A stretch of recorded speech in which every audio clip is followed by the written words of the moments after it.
Welcome student in our 5th lecture of vector calculus. In up to 4 lecture we studied scalar point function, vector point functions and gradient of a scalar point functions. And before starting today lecture we will first give the information, but we will do today lecture. In our lecture first we discuss the level surface, क्योंकि next जो हमने करना है वो del phi करना है. Del phi, अब कल तो हमने फाई एक स्केलर पॉइंट फंक्शन लिया था, बट आज हम क्या लेंगे, एक सरफेस बनाएंगे. तो what is the difference between only phi and phi equal to constant? We will got this answer in today lecture. And then if there are two surfaces then del phi of the surface ये क्या represent करेगा, कि ये surface का normal होगा या इसका tangent होगा, क्या चीज़ बनेगी. ठीक है. और एक और चीज़ हम करेंगे, एक और फॉर्मूला हम करेंगे जो हमने प्रीवियस लेक्चर में नहीं किया. अगर आपको पोजीशन वेक्टर गिवन है तो वेलोसिटी वेक्टर क्या बनेगा उसका, तो ये भी आज हम करेंगे. तो फर्स्ट देखिए लेवल सरफेस क्या होती है.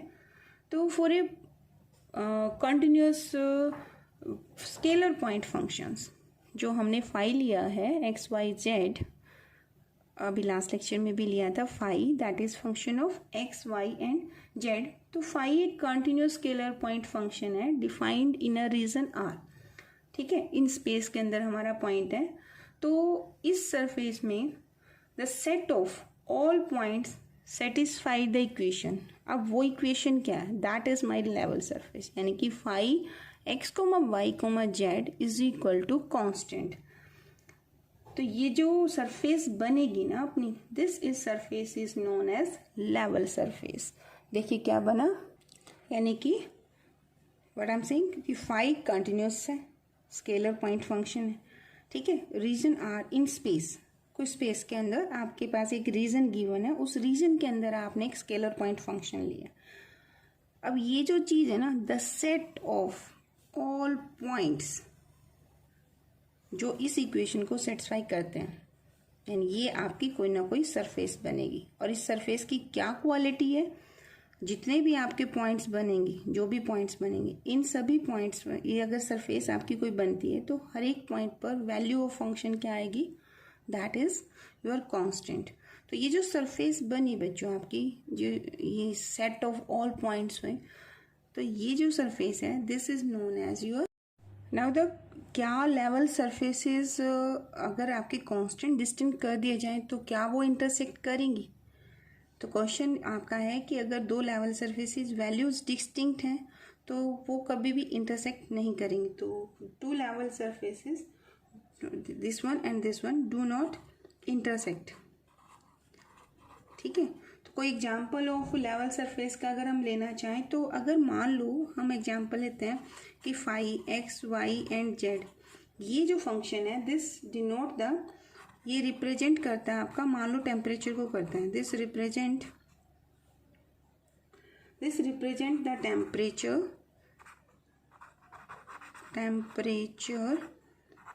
Eight the point X comma Y comma Z in space in a region. आपको कोई ना कोई रीजन बोला गया है कि इस रीजन के अंदर ऑफ द स्पेस. ठीक है, आपको टेम्परेचर दिया गया है कुछ रीजन के अंदर. तो अगर मैंने इसके कॉरेस्पॉन्डिंग लेवल सरफेस लेनी है तो फिर क्या बनेगी, तो level surface of equal temperature are called, देखो देन अगर मैंने कोई दो सरफेसेस इसमें लिए हैं और उनके क्या कर दिए, टेम्परेचर इक्वल टेम्परेचर लिए, तो इन सरफेसेस को जो हम बोलते हैं दैट इज आइसोथर्मल सरफेसेस. तो ये सारी की सारी आपकी क्या होती हैं, these are the level surfaces. ये जो सफियर है ये भी आपका होगा, जितने भी आपको क्वेश्चन एक्सरसाइज में गिवन है all these are level surfaces. किसी न किसी स्पेस के अंदर किसी पर्टिकुलर सेट ऑफ पॉइंट्स होंगे जिन पर हमेशा आपका जो एक्स वाई जेड की value that is equal to something constant होगा. In that case that becomes a level surface. Here जो इक्वल लेवल सरफेस बनेंगी, तो जैसे टेम्परेचर के केस में ये सरफेस का नाम क्या बना, अगर every point on this surface the set of all point जो बनेंगे दैट इज लेवल सरफेस, और इनको क्या बोलते हैं, they are known as isothermal surfaces. तो जहाँ 1 मार्क्स का क्वेश्चन इस सिलेबस से आना है, या आपके गेट के एग्जाम में भी ये कहा जा सकता है, या आपको सिंपल एक क्वेश्चन आ जाएगा what are the level surfaces and then find the this is the level surface and find the angle between the normal to this surface. तो इन दैट केस आपको ये डेफिनेशन की जरूरत पड़ेगी। ठीक है, तो अब हमारी ये कोई surface phi equal to C constant के फॉर्म में गिवन है।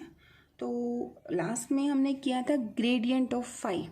ठीक है, तो आज अगर मेरी सरफेस लेवल है तो और मैं इसका ग्रेडियंट फाई निकालती हूँ, तो ये सरफेस का डेल फाई क्या रिप्रेजेंट करता है, तो ये आपका बनेगा नॉर्मल टू द सरफेस। देखिए फॉर्मूला, तो लेट फाई एक scalar point function and corresponding to this is my level surface.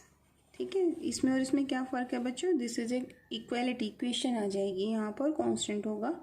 अब इस लेवल सरफेस पे कोई पॉइंट लेना है। ठीक है, तो प्रूफ ज्योमेट्रिकल मीनिंग ये हम नेक्स्ट लेक्चर में करेंगे। तो आज हम जस्ट कि डेल फाई अगर यहाँ लेते हो तो वो क्या बनेगा और ये क्या रिप्रेजेंट करेगा सरफेस का, और डायरेक्शनल डेरिवेटिव कैसे निकलते हैं, तो ये क्वेश्चन आपका बनेगा आज। तो हम इसकी प्रैक्टिस करेंगे। तो P कोई पॉइंट है ऑन दिस सरफेस, P के भी कोऑर्डिनेट बनते हैं आपके x, y और z। तो डेल फाई क्या प्रेजेंट करेगा, डेल फाई खाली ये वाला फाई नहीं है बच्चे, कांस्टेंट इधर करके ये सरफेस बन गई है। फाई इज ए कांस्टेंट, मतलब हम एक सरफेस ले रहे हैं जिसके हर एक पॉइंट पर जो फाई की वैल्यू है वो कांस्टेंट है। तो एक ऐसी सरफेस पिक की है।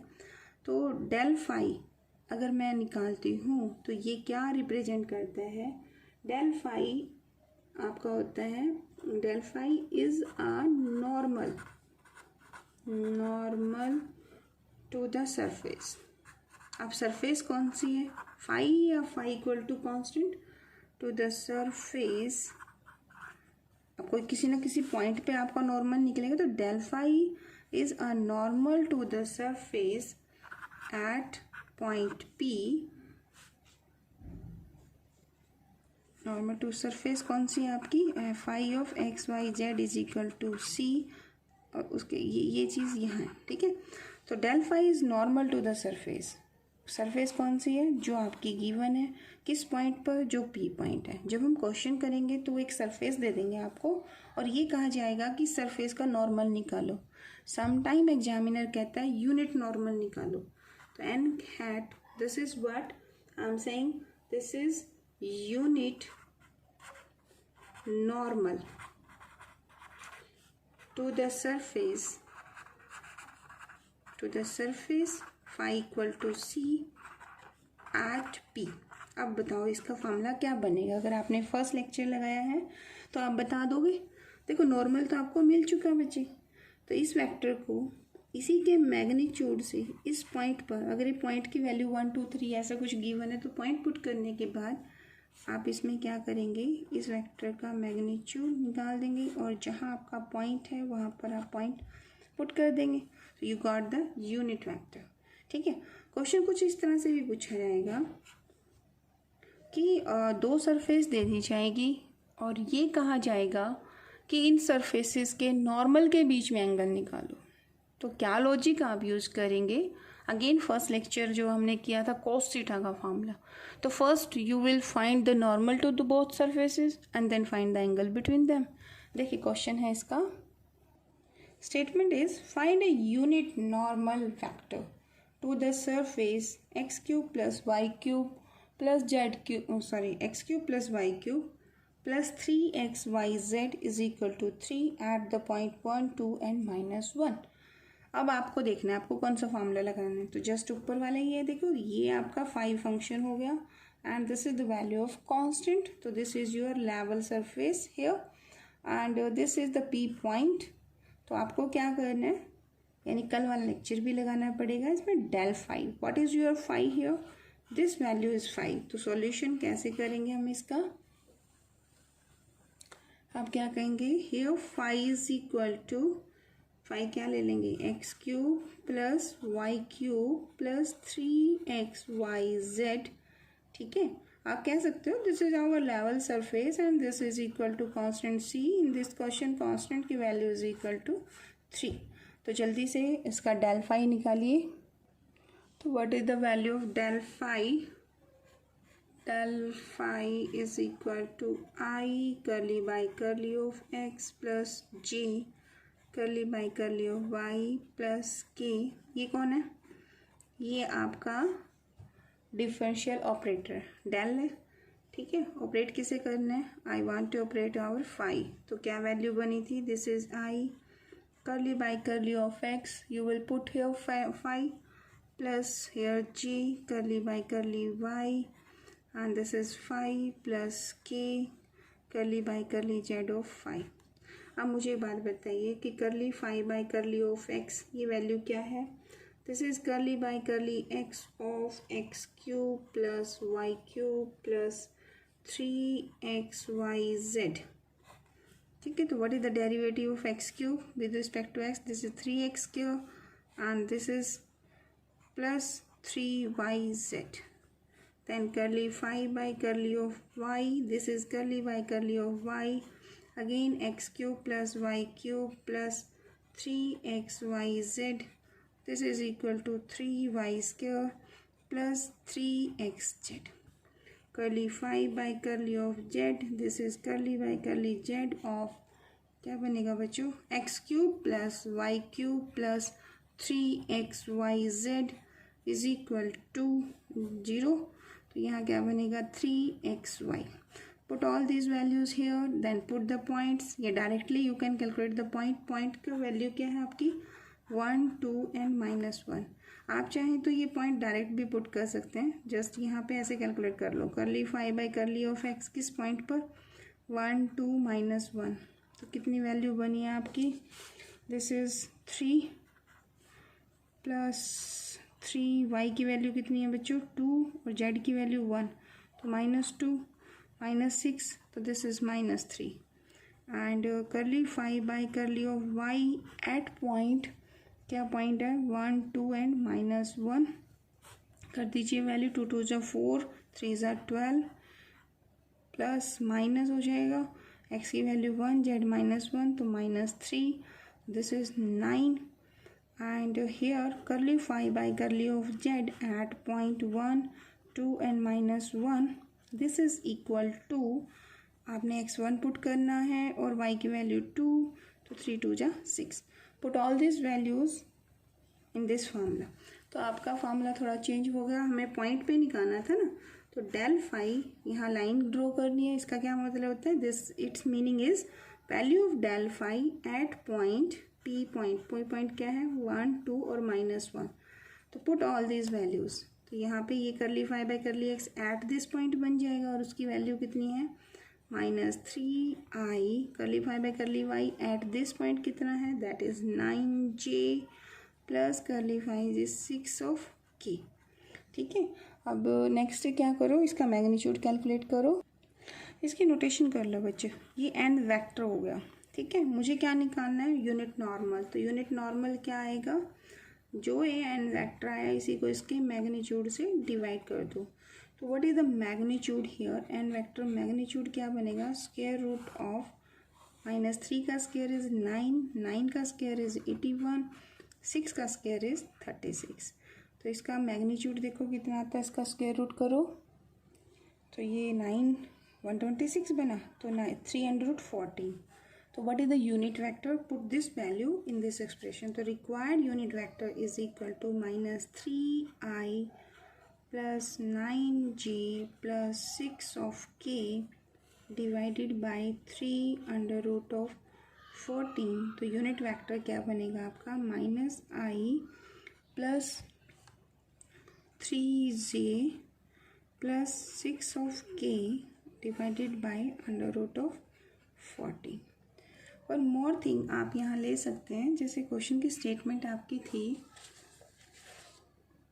सपोज ये वाला था क्वेश्चन, ठीक है। तो आपने लेवल सरफेस ये कंसीडर किया, ठीक है। सम टाइम होता है कि एग्जामिनर ऐसे भी कर सकता है। आप लेवल सरफेस अगर ये भी लेंगे ना इस क्वेश्चन के अंदर, if you consider that phi instead of this one, if your question is x cube plus Y cube plus 3xyz -3 = 0। अगर आपका क्वेश्चन कुछ इस तरह से -3 इधर आ जाए और इक्वल टू 0 तो आप इसे भी कंसीडर कर सकते हैं। इन दैट केस आप ये जो लेफ्ट हैंड साइड है ना, इसे 5 ले लेंगे। तो अगर ये वाला केस आप लेते हैं तो c की वैल्यू क्या हो जाएगी क्वेश्चन में, दैट इज इक्वल टू 0 हो जाएगी। तो इससे भी आंसर सेम आएगा, क्योंकि कांस्टेंट के डेरिवेटिव करोगे तो वो अपने आप ही डिमिनिश हो जाएंगे, 0 आ जाएंगे। ठीक है, तो इस टाइप का क्वेश्चन यहाँ से हमारा बन सकता है फाइनल एग्जाम में। तो वन मोर क्वेश्चन स्टेटमेंट है, find the angle between the surfaces X square plus Y square plus Z square equal to 9 and X square plus Y square minus Z is equal to 3 at the point this. ठीक है, तो इसमें हमें क्या करना है, they are the two surfaces, so we will start this. Let us corresponding to this my surface is phi 1 is equal to constant c। ठीक है, तो यहाँ कॉन्स्टेंट की वैल्यू कितनी है 9 and I am supposing my second surface is phi 2 that is equal to c1 की value आपकी ये है, c2 ये। ठीक है, तो what is your phi 1 and what is c1? c1 is 9 and phi 1 where your phi 1 is x square plus y square plus z square and the second surface I am supposing here is phi 2 that is equal to x square plus y square minus z। ठीक है, तो ये मेरी दो surfaces हो गई। तो मुझे क्या करना है, I have to find the angle. तो यहाँ पर आप एक नोट करके लिखिए, this is very important point. देखिए, दो सरफेसेस के बीच में एंगल वही होता है जो उनके नॉर्मल्स के बीच में होता है, जो उनके टेंजेंट की। मान लो कोई सरफेस ऐसे है, ठीक है, वन इज, अब इसका टेंजेंट क्या होगा, इस पॉइंट पे टच करती हुई ये लाइन होगी। ठीक है, इसके ऊपर जो परपेंडिकुलर होगा ये इसका नॉर्मल होगा। ठीक है, तो एक और सरफेस है मेरी, वो भी कहीं और, मान लो कोई दूसरी सरफेस है, ये उसका टेंजेंट बनेगा और उसके ऊपर परपेंडिकुलर लेंगे तो ये आपका टेंजेंट है और ये इसके टेंजेंट के ऊपर जो परपेंडिकुलर होता है वो हमारा नॉर्मल वेक्टर होता है। ठीक है, यूनिट वेक्टर लेंगे, जस्ट डायरेक्शन दिखा देंगे। तो आपने क्या नोट करके लिखना है, एंगल बिटवीन द सरफेसेस। अब यहाँ तो बाई चांस है कि एंगल बिटवीन द सरफेसेस पूछा है, 2-3 चीज़ें पूछ सकते हैं आपसे क्वेश्चन में, सभी का आंसर एक ही है। Angle between the surfaces is equal to angle between their normals. Angle between the surfaces at point P is equal to angle between the normals to the surfaces at P। कोई जरूरी नहीं है normal के बीच में पूछेंगे। This is also equal to angle between between को indicate करना, बिटवीन द